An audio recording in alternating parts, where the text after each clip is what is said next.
So, I must apologise for missing a day, but I'm afraid that, as may be expected, for people that are somehow watching these videos without actually knowing me personally, and as will be known to anyone that does know me personally, yesterday my mother died. And she died at home, and that meant that it seemed awkward to at any point say, I'm just going to pop into the bathroom and have a shower, being that the only bathroom with a shower in this household is my parents' ensuite bathroom. So, I decided to forego that, and actually I may get to that a little bit later, because today, being that I've not really had time to process everything, obviously I have thoughts, but they're probably ill-developed thoughts. I am going to talk about how she died, because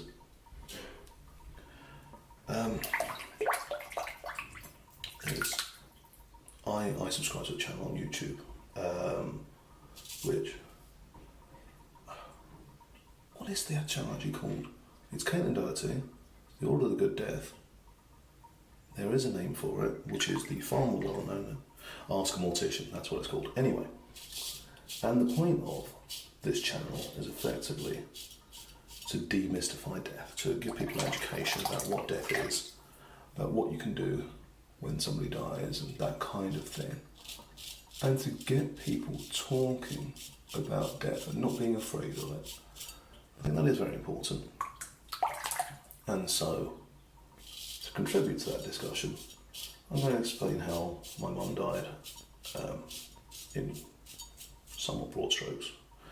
And because I think, as well, judging by how medical professionals are treating it, there was nothing particularly unusual about how she died. So, I'll get through as much as I can while shaving.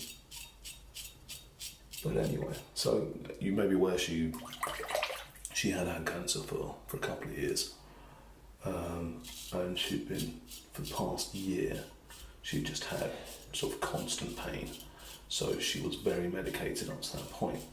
What that means as well is that she was bedridden because she didn't have use of one of her legs, which meant she couldn't walk at the best of times, and by the end of life that leg had become entirely numb and unusable.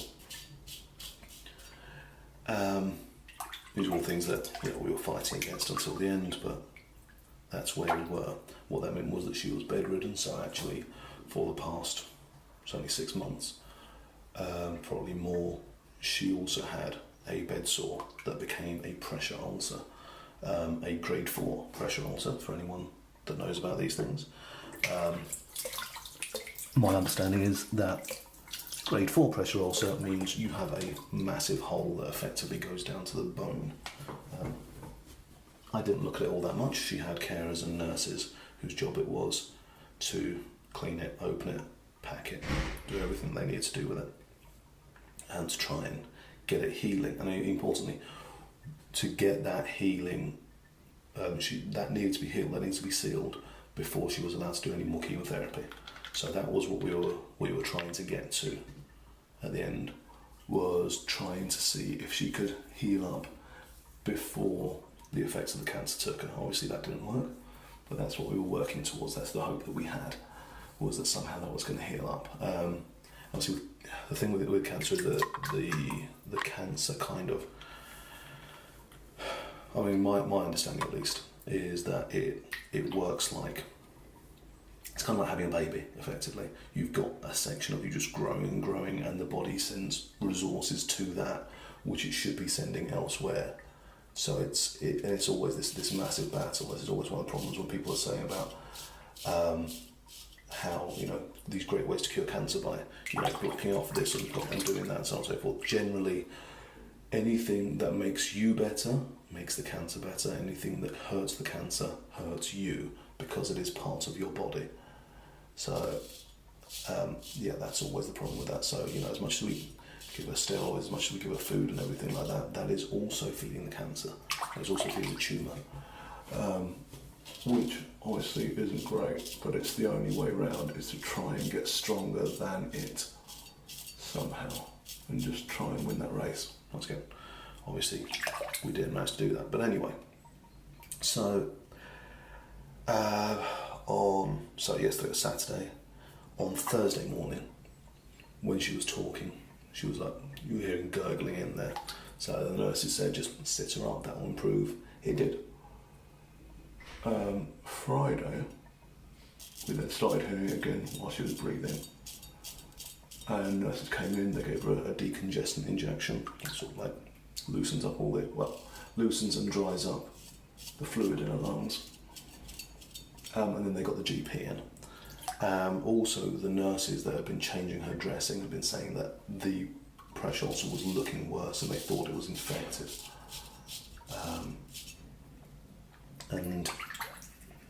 When the... Oh, hello. And they're all bleeding again.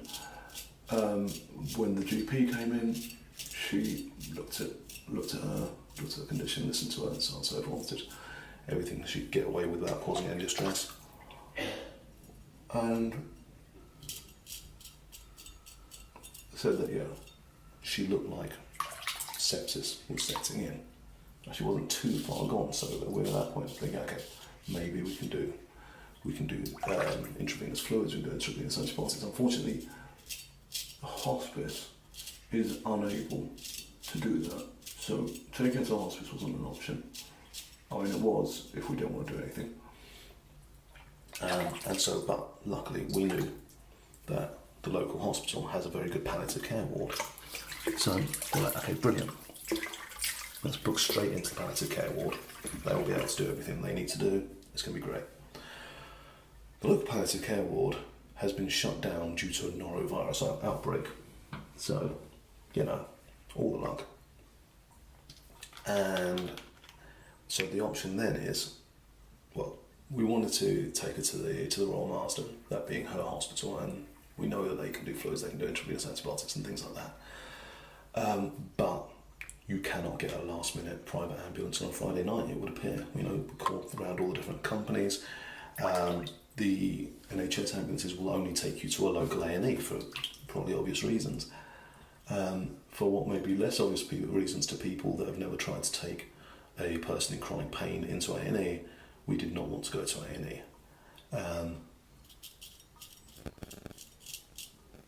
Having now experienced what happened yesterday, I'm going to say I'm very happy we did not take it to A&E. That would have been a terrible way to go, is in an A&E bed. Because A&E doesn't even have pillows. That's, they are very streamlined for very good reasons, but it's just not a good place for somebody with chronic anything.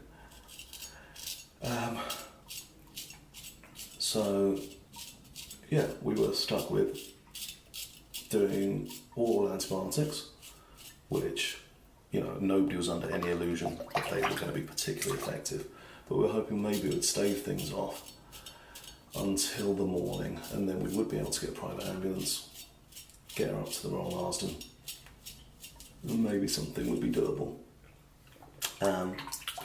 What actually happened was, conveniently, my uncle and aunt and cousin turned up at about midnight from Paris, where they live. And as they were walking the door, my mum started vomiting, and it was dark. We were saying it was black vomit, and it was like a very dark grey type thing. Apparently, I have now learned the correct term for that colour is coffee grounds. Not being a person who drinks coffee, I wouldn't have associated that, but it was always the term that anybody used when they were talking about the vomit was coffee ground coloured. So apparently knowing the colour of coffee grounds is useful. And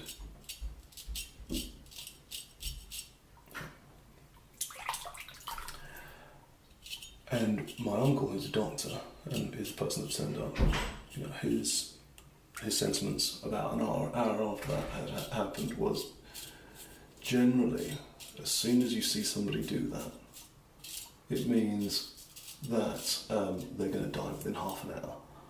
Now, my mum did not die within half an hour. And in the morning, we called up the Royal Marsden and they said, okay, coffee grounds means an upper GI tract bleed, so the gastrointestinal tract, so something from like the stomach upwards, something is bleeding in there, something's falling apart in there. And therefore, you need appropriate medical equipment, you need appropriate scans, which are not ones that a private hospital can do on a weekend. So she would have had to go to an A&E, and once again we did not want to go to an A&E, so we didn't. Instead, we kept giving her antibiotics and seeing what we could do.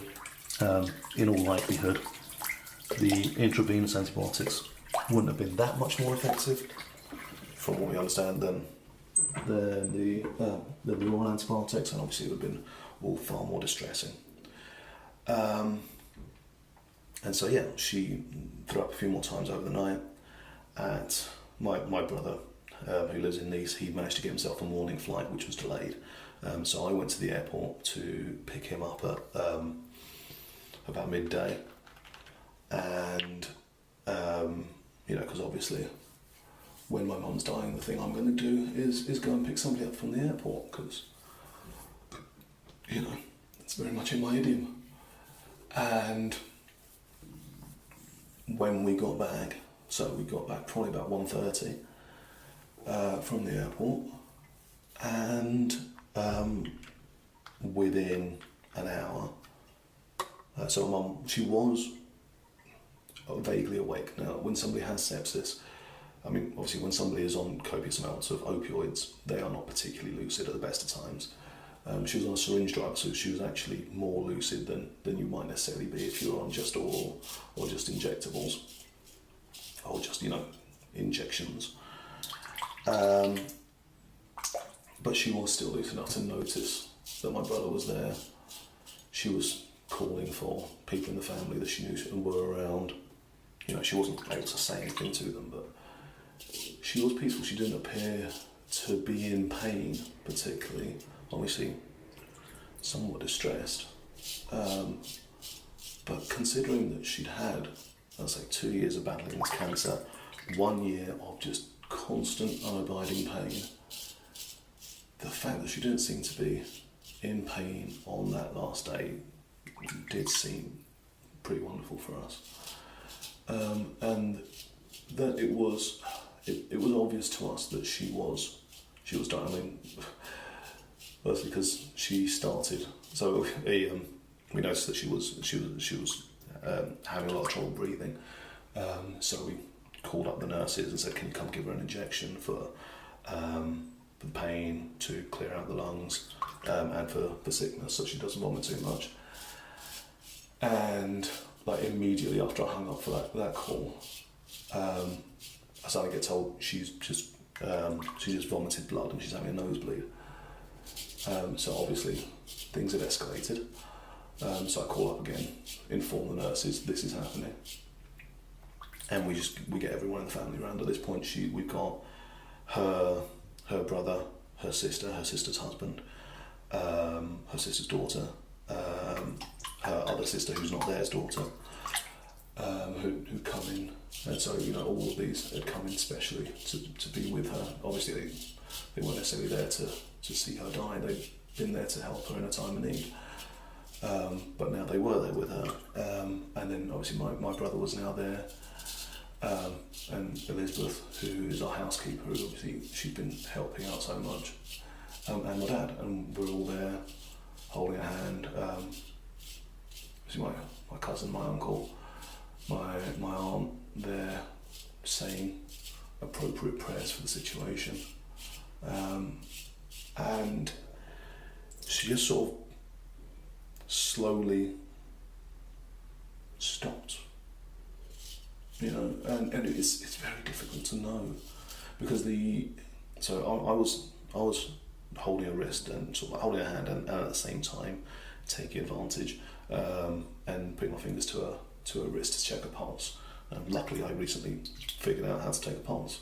One of the things I'd always been told, you just hold the wrist, and I'd been always thinking, why can't I feel it? It's because I was in completely the wrong place. It's like round the side that you need to be doing it, and then it's like, there's your pulse, it's fine. But yeah, it was like I could feel something. It was crazy weak, and then it just keeps getting weaker. And there's a point where it's like I don't know if it's stopped or if I'm just not feeling it properly. I don't know what's going on, and the body is still moving some, because obviously you've got a little bit of time as well after your heart stops beating, where potentially this, whether you're still lucid or whether synapses are still firing, things are still happening, and then there's also like muscles loosening and things like that. So it's hard to tell what is just that and what is her actually moving. So that actual moment of death, it was hard to say. It was a judgment call on my uncle's part to say no, she's definitely gone now. But yeah, it's now I know my uncle says he normally, as a doctor, asks everyone to leave the room when he sees that's about to happen, so they don't have to put up with that. And I think for a lot of families that's gonna make a lot of sense. For my mother, I think it made sense for everyone to be there with her to the last, and be putting up that battle. And I think that was just the kind of person she was. And I just sliced my finger open, I'm not sure. I think that works for her, for how she was, for how she died. But it was ultimately peaceful. And given my mum, she lived in Britain for 40 years. None of her family lives in Britain. Her closest family are my aunt and uncle in Paris. And yet somehow she was very much surrounded by family. We had as many people as we could get around that bed. She was, loved. And it is very nice to know that after all the pain that she'd been through in these past 2 years, and after everything, and that she did have people there, because there was that worry that, she had a very acerbic personality, but the outpouring of condolences and of support and memories and everything just so positive from just everyone that knew her, just the entire day. I mean, this is the other thing that'll happen when somebody dies. You suddenly realise what a small world it is, how many people were in your life and cared enough to want to say something, to want to mark that event that was her life. So, but anyway, probably more on this to come.